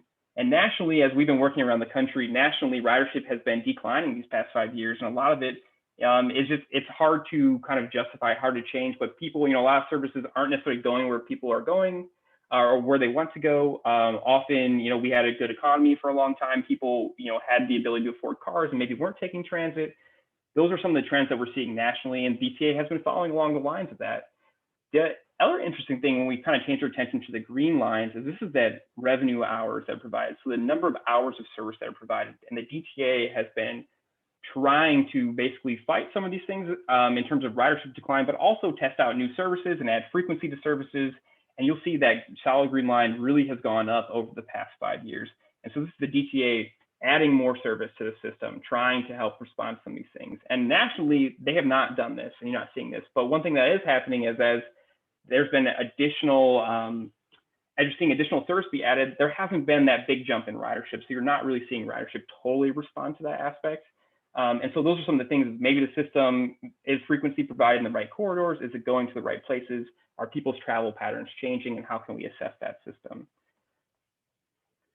So at the end of the peer analysis, we kind of touched base on just looking at everything in general. We looked at the service. Again, this is a really kind of quick assessment of kind of looking at all these things. But we looked at the whole system as well as compared to national peers. But when you look at it, we mentioned the service types and spans. We talked about the different types of routes. They're all layering on top of each other. They end and begin at different times. That can be confusing. It lacks consistency. Not every person who's not familiar with the system may feel comfortable taking that system, or it might just be confusing at some point. People are always scared about getting home or getting, where they need to go at certain times. And that's always something that needs to be kept in mind. So consistency can often be key and be, very attractive to people in a system. We mentioned, there's concentrated ridership in the system. We look at that hotspot map. We saw a lot of these areas, downtown Duluth, West Duluth, UMD, downtown Superior, and Miller Hill Mall. Tons of ridership is concentrated in these corridors. We said it was over 80% of ridership was happening on the weekday in these specific areas, which is a lot. And so we know that there's a lot of want to get to those areas, a lot of demand there. And then generally in on-time performance is, you know, doing well. The DTA excels at this. There's always room for improvement, obviously, but generally we look at these things and like, yes, the service is on time. People can consider it to be reliable. It changes from each of those, but as you look at Superior and some of those select period routes, yes, maybe there is small room for improvement there, but generally, you know, scheduling of these services is accurate and should only get better in time. And then we look at service performance differences. So we talked about those KPIs, those key performance indicators. We looked at the different types of services that are out there. And generally, you know, in the system, the routes that perform best are the ones that are more frequent, they're direct, they're really connecting people between these major activity areas and really getting people where they want to go. And then ones that are not as kind of productive are those ones that meander through city streets that aren't really connecting major things. They might serve a specific purpose in their mind and can be important as well. But generally, you know, they're not productive for the agency. They might cost a lot of money and not really see that return on ridership that's really occurring out there. And then we talked about, you know, the peer analysis and looking at the DTA does provide a lot of service for, and it has a lot of ridership based on the amount of their service area. So a lot of people are taking transit in the area, which is great.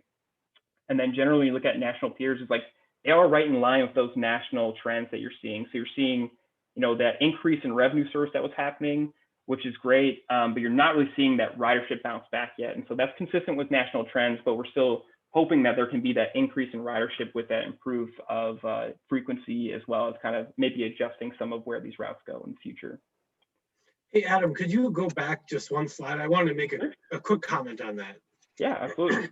So this is great stuff. And so what you'll see there too is the bump in hours. We had received some funding from MnDOT to pilot some service for a couple of years. And a lot of those routes went to new places where we hadn't had routes before, or maybe trying a route that used to exist but didn't work and gave it another try.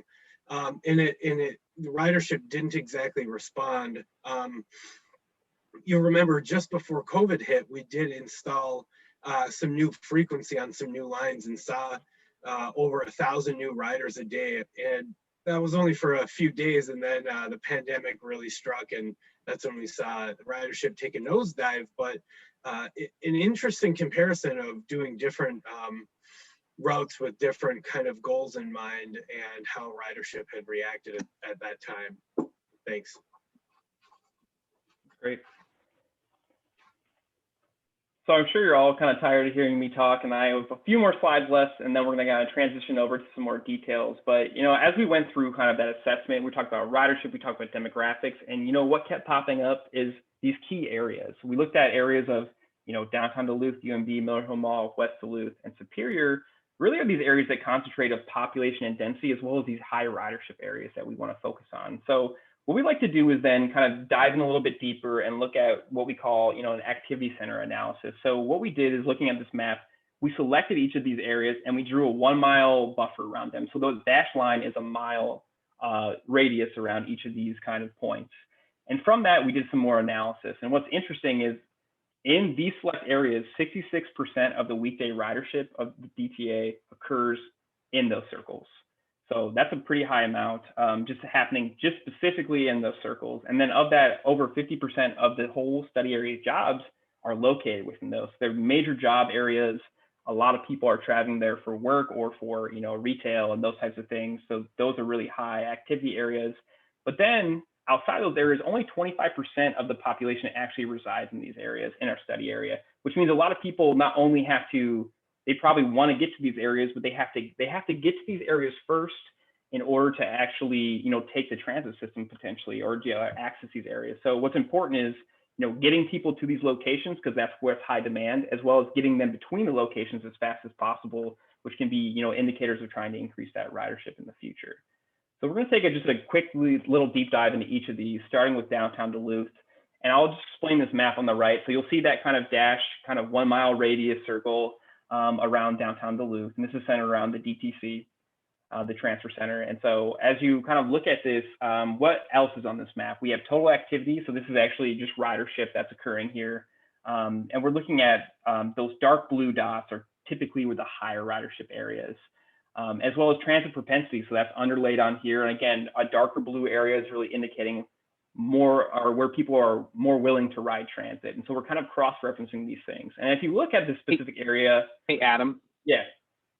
Before I want to make one point before we move too far. Total DTA activity 31%, and if you go back to that AirSage data, that's all movements throughout the region, and we broke that up, and we have downtown Duluth, and I think it's like 10% of the region. I actually don't remember the exact percentage, but that's pretty typical that your downtown is about 10% of all trips in the region. So I think it's noteworthy to say that DTA activity is 31%. Now, some of that is due to route design, right? That you bring all those routes into downtown. And so you're capturing those transfers where people are getting off at DTC and getting on a different route. Regardless, I think it does suggest, it lends itself to the idea that land use is really important, right? When you have dense blocks of things and it's very walkable and easy to get around, that's going to lend itself to the amount of activity that's occurring there. So I think this is very noteworthy, that 31%. You're going to see some of those other activity centers don't have nearly as high that amount.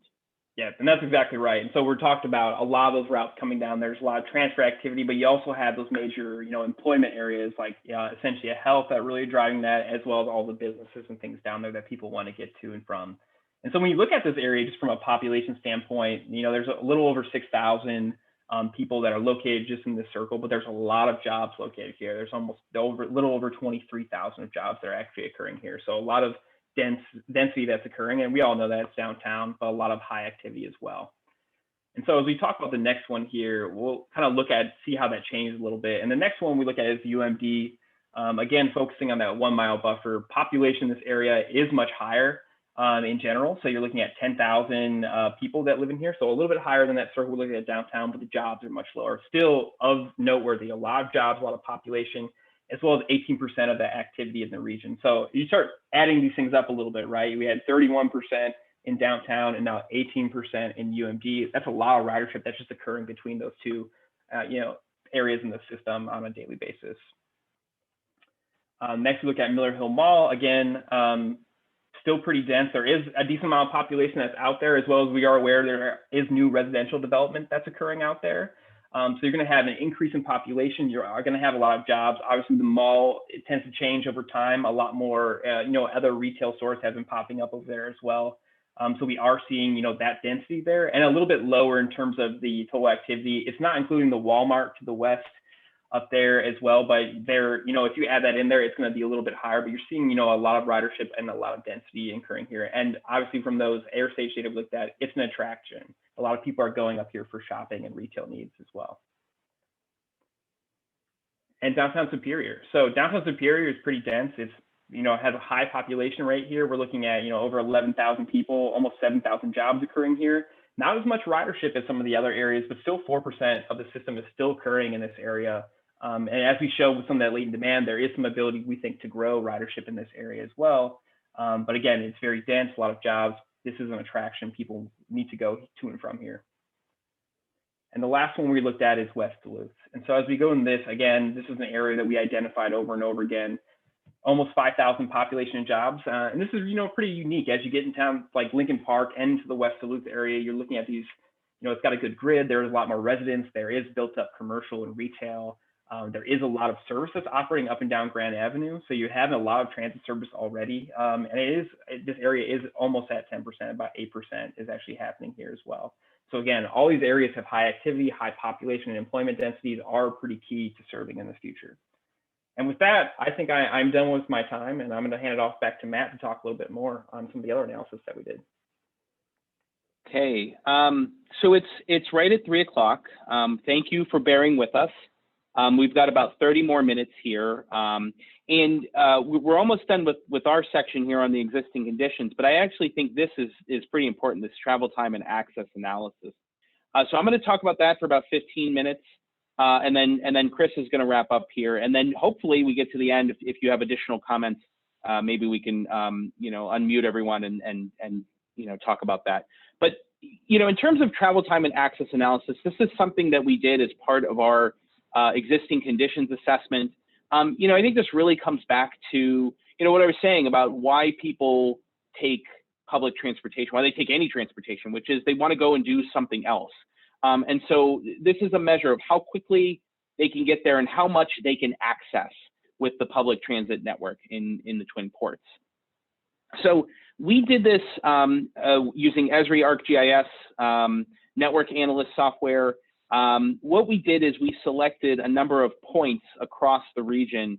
Those included the 5 activity centers that Adam just talked about, and then 24 additional points, and you can see those there. What's fortunate about the Twin Ports is it's pretty compact, so it's you know, you can pick all these locations, and it's, I guess, what I would call the usual suspects. And then what we did is we wanted to run through travel time, and the way we did that is there's a file set called GTFS that tells you everything about the existing system, and we use that. That's the input that you put into the network analyst, and then it spits out what is the travel time between these points. There's a couple different ways you can do it, but we find that information to be really valuable, not just as an assessment of what the existing network is, but also later on when we come up with a recommended network to measure how much that access has improved, particularly across those activity centers. So there's a couple different ways you can do that, and we've got some fancy maps that we're going to show you a little bit later. But you know, there were 3 kind of main analyses we did. We did activity center, we did activity center to all the other points in the network, and then we did all points to all points. And you can see there with the star on all points to all points, the one on the right, that really is about that evaluation that we're going to do later on when we have a recommended network. But when we did this, we have some really fascinating information about kind of what it says about the existing DTA network. And the first slide here is weekday activity center travel. So we looked at weekday and weekends. We're just showing you the weekday here. You can see, so we looked at 2 time periods, right? We looked at daytime service, 7 a.m. to 6 p.m., and then evening service, 6 p.m. to 10 p.m. So this is the daytime here, and the evening is down below it. The way this chart works is it's the start point, and then the to. And it's not, you know, the same, right? Downtown Duluth to downtown Superior takes 42 minutes on average, but downtown Superior to downtown Duluth takes 45. So there's a little bit of a difference there. Some of that is, again, related to that GTFS and sort of how it's telling how the transit system works. The cells here are colored. Green is good. That's under 45 minutes. White is between 45 and 60, so pretty good. You know, that's somewhere you can get to within an hour using the existing network. I should mention that the GTFS does account for transfers, so it's not, and walk time. So it's, if you're starting at a point and you've got to walk a block to get to the bus, and then you've got to wait a couple minutes for the bus to show up, and then you're going to ride to DTC, and then you're going to transfer there, it takes all of that into account. So it's really an end-to-end trip. And then the red is everything that's greater than 60 minutes. So these are the locations and the connections that aren't as good as you would like them to be. And so, you know, as an example, downtown Superior to Miller Hill Mall takes 68 minutes on average in the daytime. So that's starting to creep up there where, you know, and some of that has to do with the frequency into Superior and then the wait times when you're at DTC. I think it's even more instructive when you're down here looking at the evenings, how much worse things get, particularly downtown Superior. You know, some of that is related to not only that the frequency changes, but also then the, you know, when the service stops, but just how much worse those travel times get between those activity centers. You know, some of this points back to the guiding principles where we're talking about, you know, a scalable network, you know, something that has a consistent span across, you know, maybe 7 a.m. to 10 p.m. So, you know, what you really are seeing here is how much the service levels change when you get into that evening time period. And so that's a good baseline measure of kind of what does particularly well. And, you know, you can see the green, it's up here, and most of it even down here is all connected to downtown Duluth, right? So because the network is designed that way, you know, it's fairly easy to connect to downtown Duluth and then also connect to these activity centers from downtown Duluth. But it does change when you're talking about these other activity centers. And so that's important to keep in mind because that's something we're going to really look at when we get into drafting our draft networks. The other thing I want to show you is a series of maps, and there's a couple different things that we did here, and so I'll walk you through both, and then, you know, the series of maps here is for the 5 activity centers, so we can kind of see how each one changes, and I'll flip back and forth. So we have 2 things here. We have a chart on the left So this is average weekday travel. Now this is 7 a.m. to 10 p.m. So it takes that weekday daytime period and evening period and puts it together. And then what it is it's travel from downtown Duluth to all of these points that you see along the bottom. Now, all of these points are these blue dots you see on the map. And so it's all of those 24 dots outside of the activity center that we wanted to measure. And again, we're measuring that for the before, and then we want to measure that for the after. So at downtown Duluth, when you look at those 24 points, on average, it takes, and again, this is throughout the entirety of the day. Sometimes it might be better, like say if you left at 12:15 on the dot p.m., it might be better than, obviously 7:15 in the evening. But on average, across those 24 dots, it takes 59 minutes to make a trip. The colors that you see coded here, the blues are sub 30, so these are really good connections. Some of that is along the West Main Line, for example. The oranges are 30 to 60, so those are still pretty good. And then the browns are, I don't know if that's charcoal, but that's the worst time category, so that's 60 plus. And so you can see that there are still a fair number of trips here, 10 or 12 or so, that's still, 10, that kind of are above that 60-minute threshold in the network. The other thing we have here is this map. This is called an isochrone. What this is the area that you can access from the orange dot. So the orange dot is DTC, downtown Duluth. This is basically how far you can get within 60 minutes. And this measures across that 7 a.m. to 10 p.m. time period. But depending on when you leave and the time of day, the service levels change. And so it's really, the color is measuring the likelihood that you can make that trip. So you can kind of see in this gradient here, if it's white or really light shaded, that means you can barely make that trip. Every once in a while you'll be able to make that trip, but most of the time you're not going to be able to. If it's really dark, you can make that trip 100% of the time. So you can see kind of in the inset, if you're starting from DTC and you want to get somewhere, over here off, what is that, Superior, and I don't know what that would be. You're going to be able to make that trip 100% of the time, partly because you could walk it in less than an hour. So because we're measuring that trip, including walk time, anything that's in this really dark, it's the transit travel time, but it's also the walk time. So you can kind of see how likely it is that you're going to be able to make that trip. DTC does really well. Getting over into Superior, you can see how much lighter those colors are. Even some of these outer fringe areas really starts to drop off. Proctor, for example. So this is what the typical access is for downtown Duluth. Now, if I flip through these, and I'm going to flip through them first for the average travel time. So let's start with the chart, and then we'll go back and we'll look at the maps. So for average weekday travel time, it's averaging 59 minutes for downtown Duluth.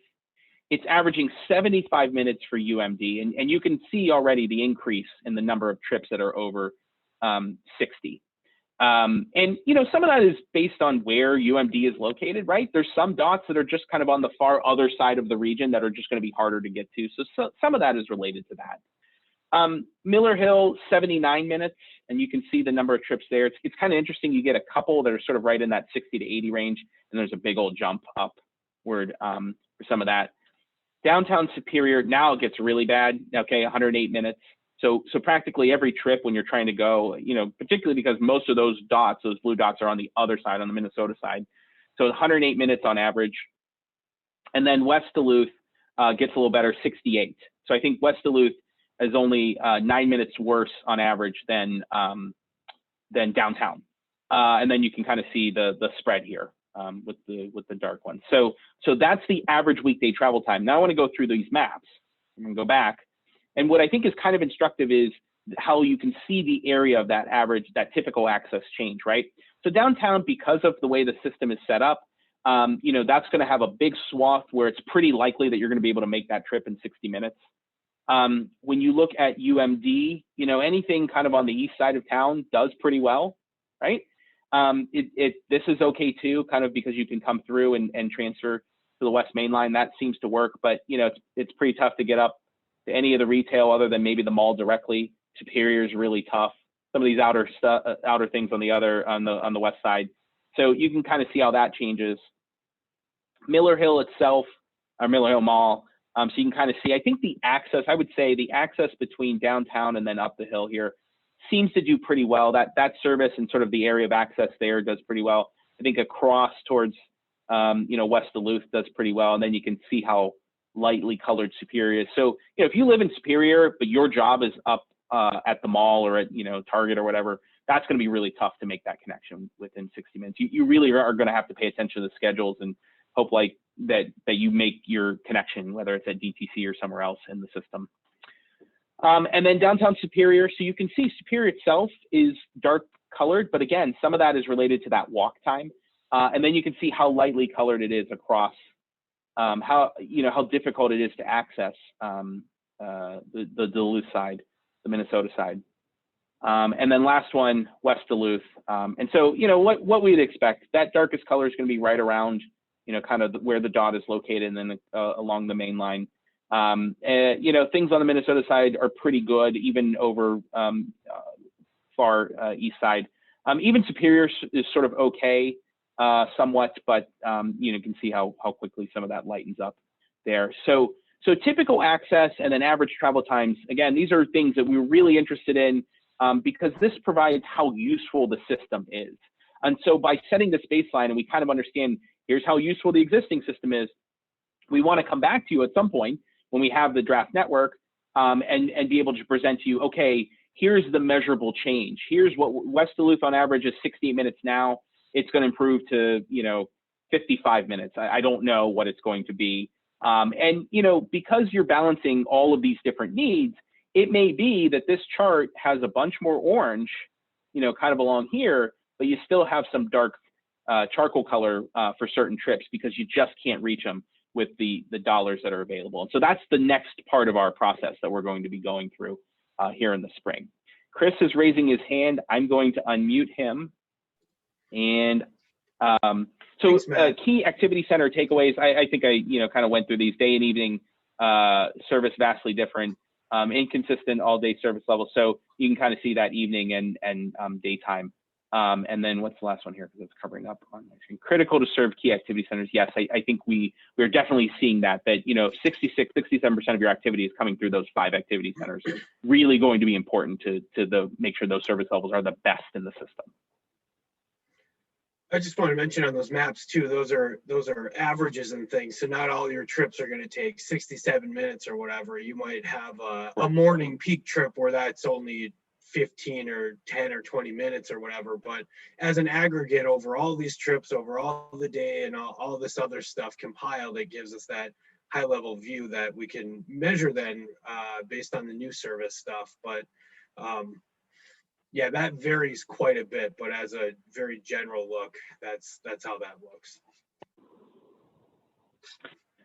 So I think we have a Menti question here. So this is our last one.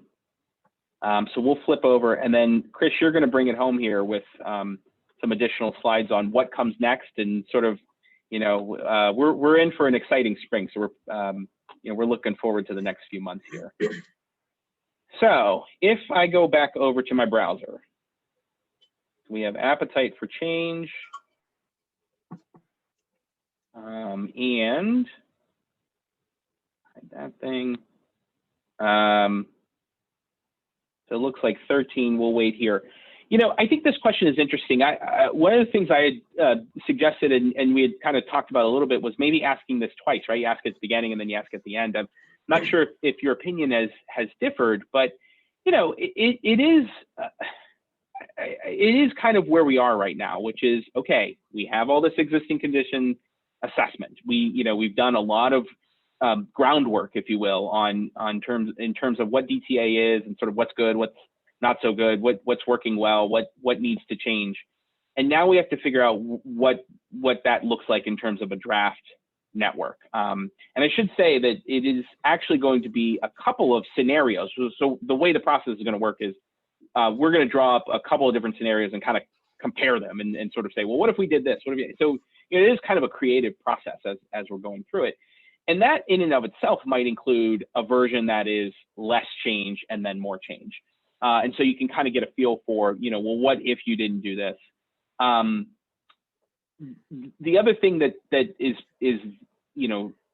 likely to occur is that the scheduling and the interlines and sort of the frequencies on routes is going to look different. And that is also going to, I think, improve and change kind of the network, even if the routes go to the same places. So that's something else that I think we have to keep in mind.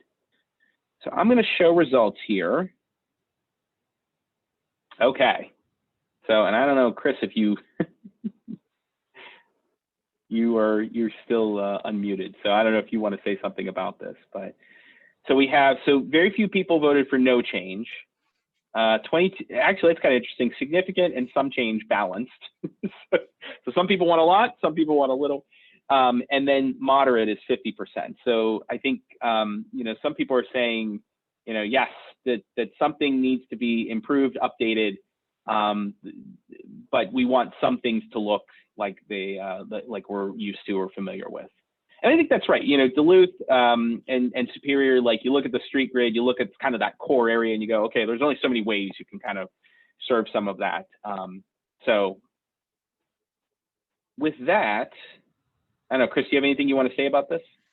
No, this is great. I'm a little curious on some of the responses, and it probably depends on geography. In some place, the folks who might say no change might be in an area where there's really awesome service and they don't really want that to go away, and likely it probably won't. But yeah, this is great stuff.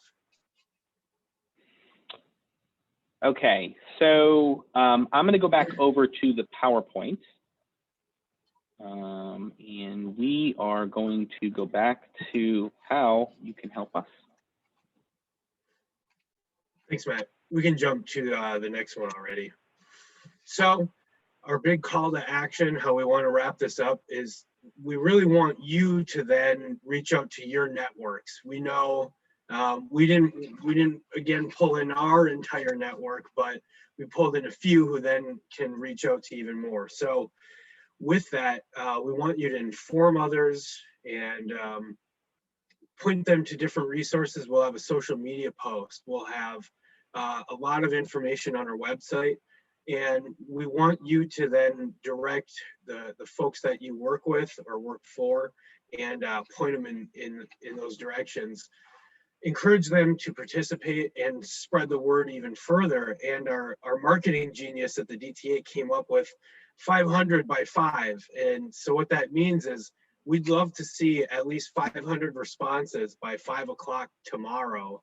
So we're going to be watching the results as they come in and gauge that. But I think that's a great benchmark that by tomorrow at 5 we get 500.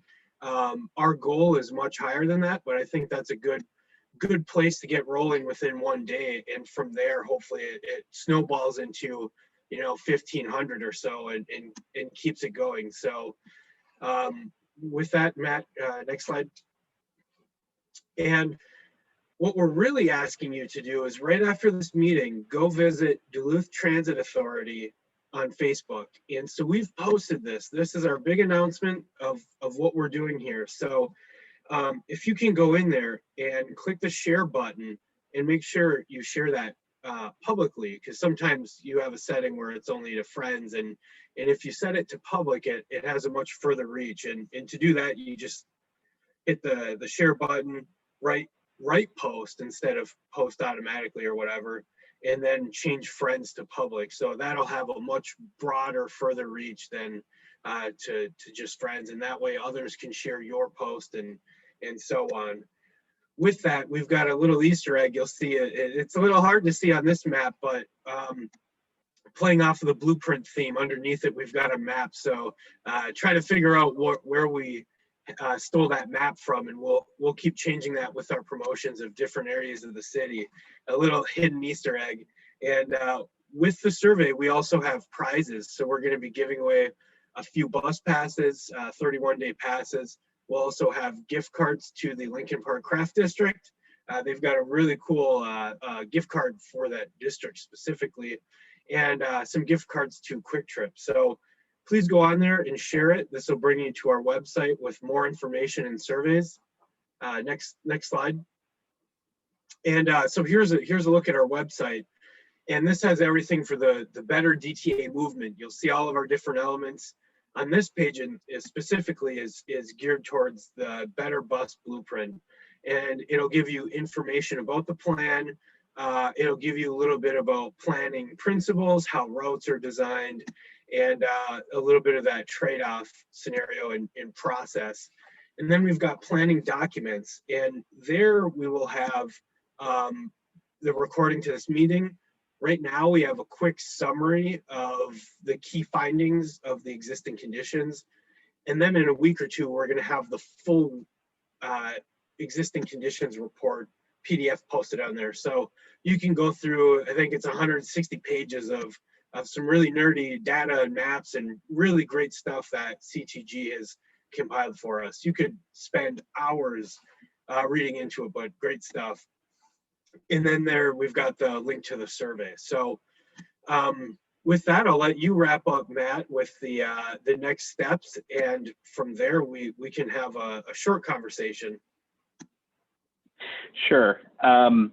So future work. So, and I kind of alluded to this, you know, a couple times.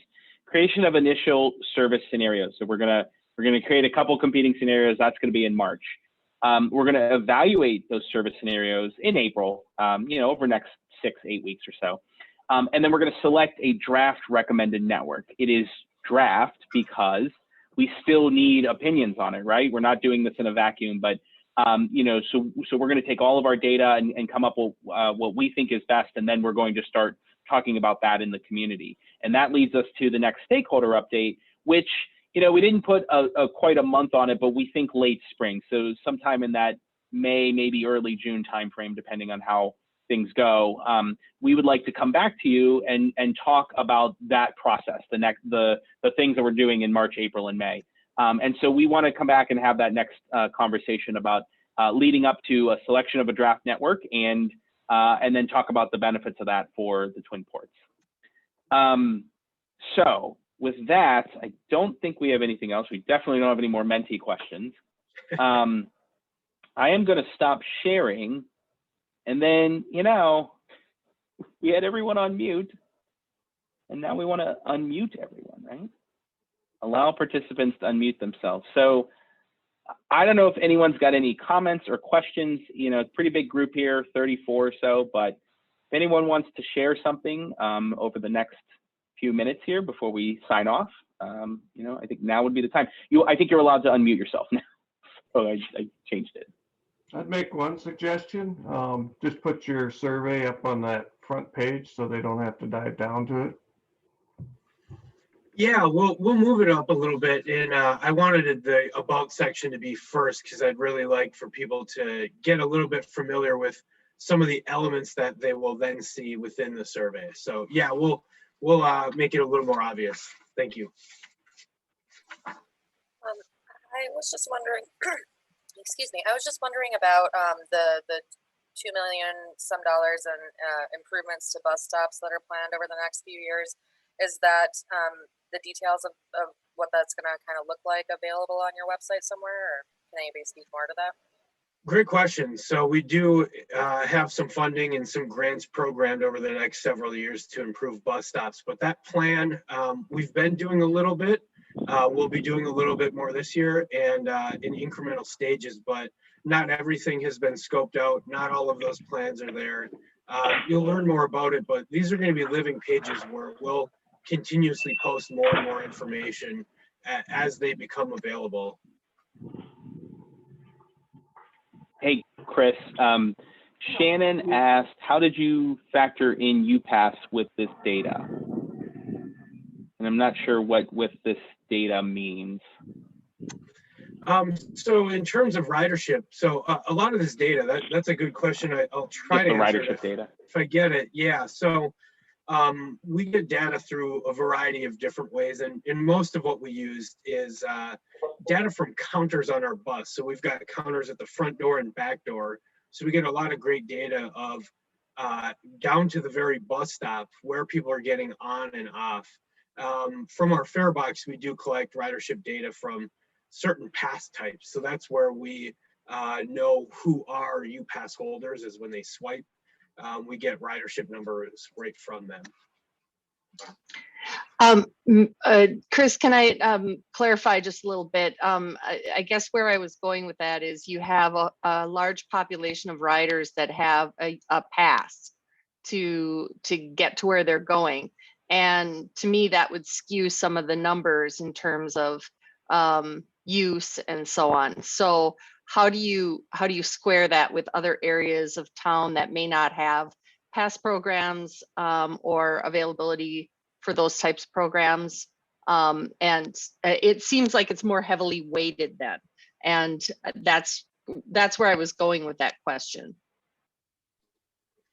Yeah, so with the UPass programs, we do have all the area universities are a part of that program. So some might be going over to UWS or LSC, or the biggest generator, of course, is UMD. So yeah, all of that ridership is included in here, and you know, to the service and its efficiency, ridership is ridership.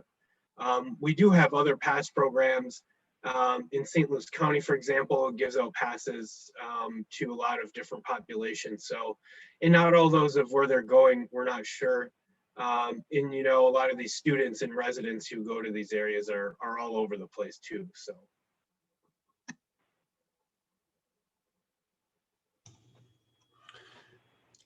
This is Chris Logeblad. I just want to encourage you to look creatively at these high frequency corridors, like the Grand Avenue in West Duluth, where you've got multiple routes overlaid on the same corridor.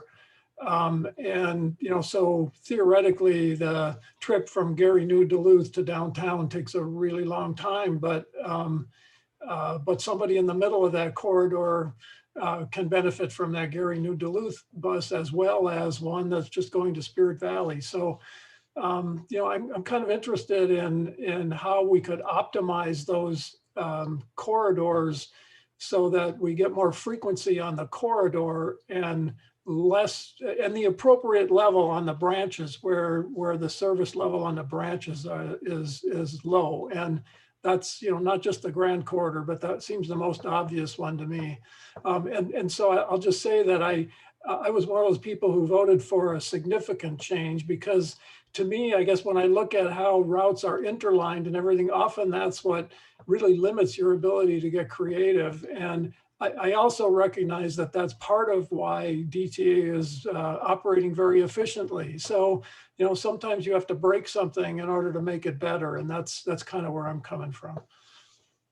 Thanks, Chris. I would like to say, since it is 3:30, and I think if Matt and his crew can stick around for a few minutes, I'll stick around as well for a few that want to hang around. But for those that do have to jump off, because we said we'd end at 3:30 and they might have other obligations, I want to thank everybody for joining us today. We did learn a lot, and I hope you learned even more.